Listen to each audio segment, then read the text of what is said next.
Happy birthday. So you are double digit years of age.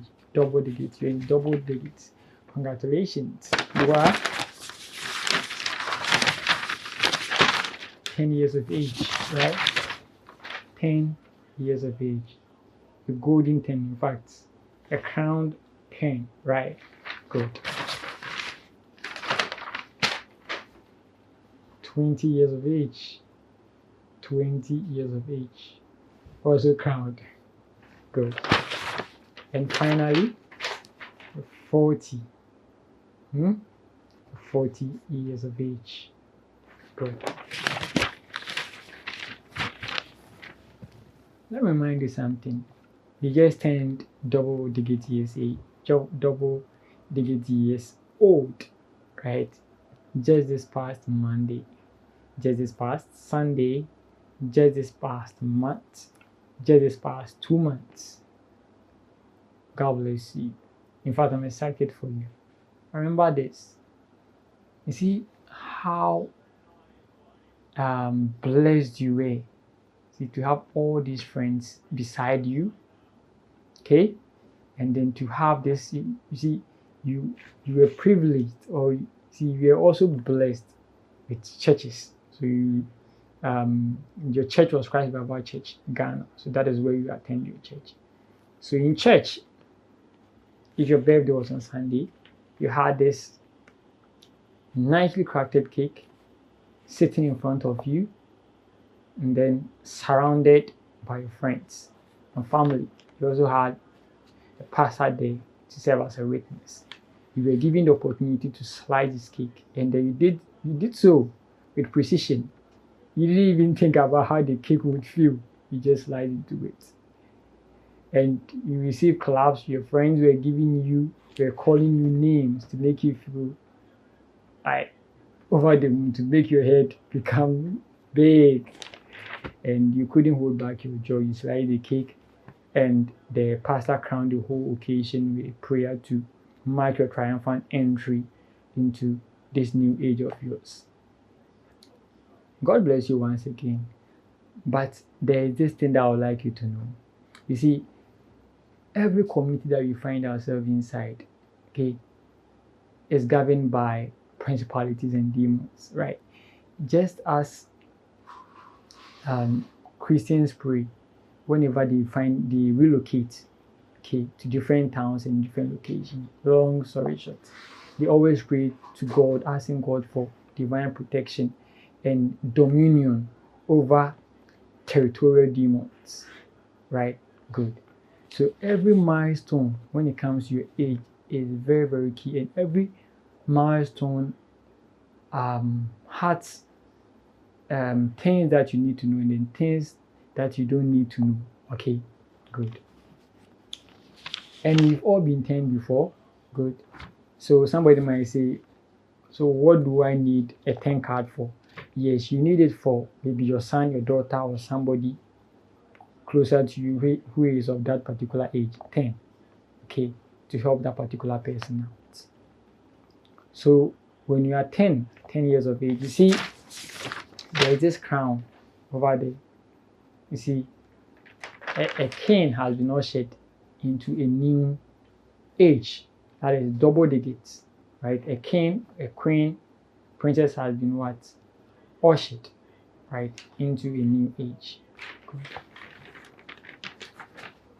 So to continuously be that king, queen, or yes, that doctor, that whoever that you like to be, because some of us don't like to be called kings. Okay, good. So you have to desist from thinking about relying solely on your parent wealth. Okay, thinking about what you are going to do with your parents' money and all those kind of things, because you are 10 years. Yes, you are 10 years. Okay, you are 10 years, and yes, your parents can't hide the money from you. They are going to help you out with their resources. Okay, but think this way, that they're helping you, because at that time you can't cater for yourself, so they are helping you. But don't rely solely on their money. So what you have to think about when you are 10 is your books, okay, and also how to make it financially, okay, your books one, and how to make it financially, because books are or is not always the answer.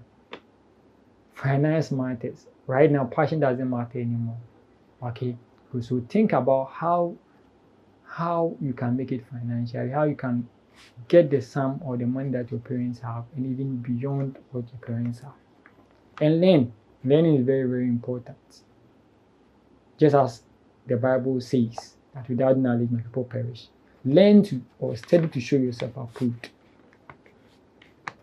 Okay, so you learn, you focus on your book, then think about how to make money and how to make money beyond what your parents have. Okay, good. So that is when you are 10.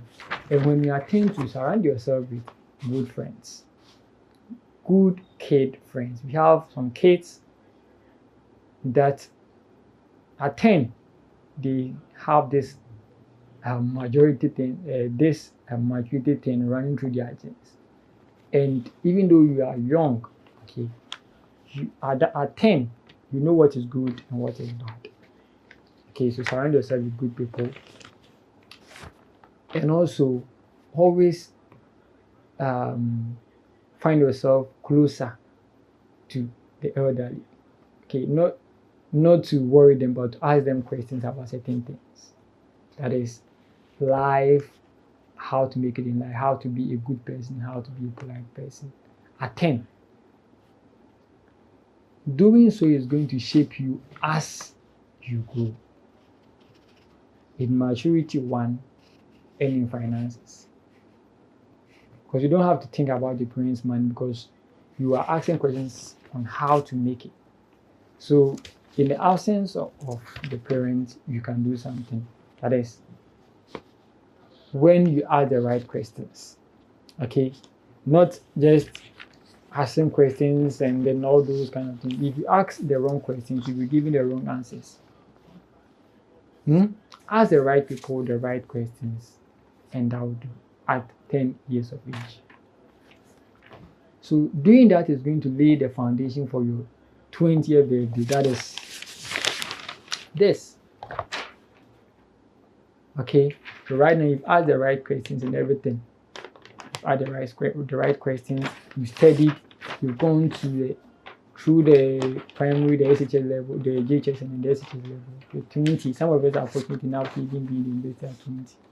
So now, if your foundation was well set, following the stuff that I said, when you were 10, 20 is green, because this is the time for you to act.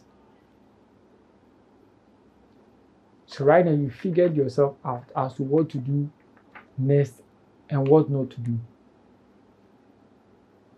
And what not to do. And this is going to be very, very, very crucial when it comes to your financial freedom.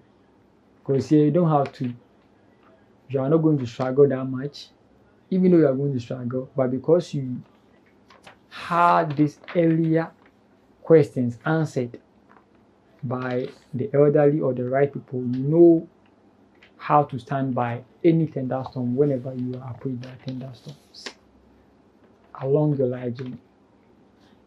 Okay, so here you find yourself in the university, or let's say in school, then you pick the right course that is going to give you a career that is going to earn you, even if not 5 figures, 4 figures, it's fine. Okay, provided you are able to afford the basics and also build on your wealth. Okay, good. So this is on your 20th birthday. That's what you have to think about. Succeeding or acting,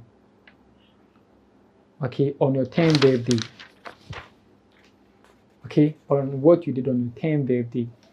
Okay, this is when you are 20, when you're 20 years of age, on your 20th birthday, make sure that it's not only about the slicing of the cakes, but it's also about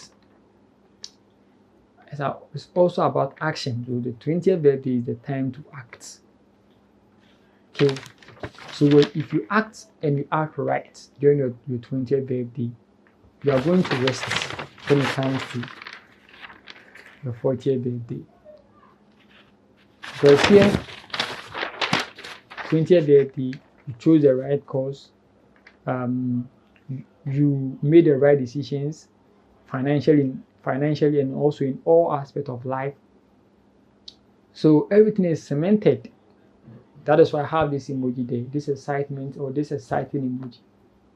Because it's time for action, green. So green means what? Go. And you did that perfectly. See, you made the right decisions, you choose the right courses. And right now, your life is sorted. So from your 20 through to your 30, that is what you do. You act on things. That is where you work on your investment, and all those things. That is going to help you out financially. I talked about learning a skill last week. So you can start learning skills from 10 through to 20 to your 30s. So by your 40s, you should be sorted out. You see, by your 40s, you should be sorted out, and that will be that. Okay. So those of you that are celebrating your 40th birthdays without a secured or a guaranteed future, please review. Okay, review yourself or review how you do things, and it's not too late. Put yourself on track. Okay. Somebody might say, at 40, you should be married. It's not only about marriage, it's about what? Your financial freedom, because that is how people view it.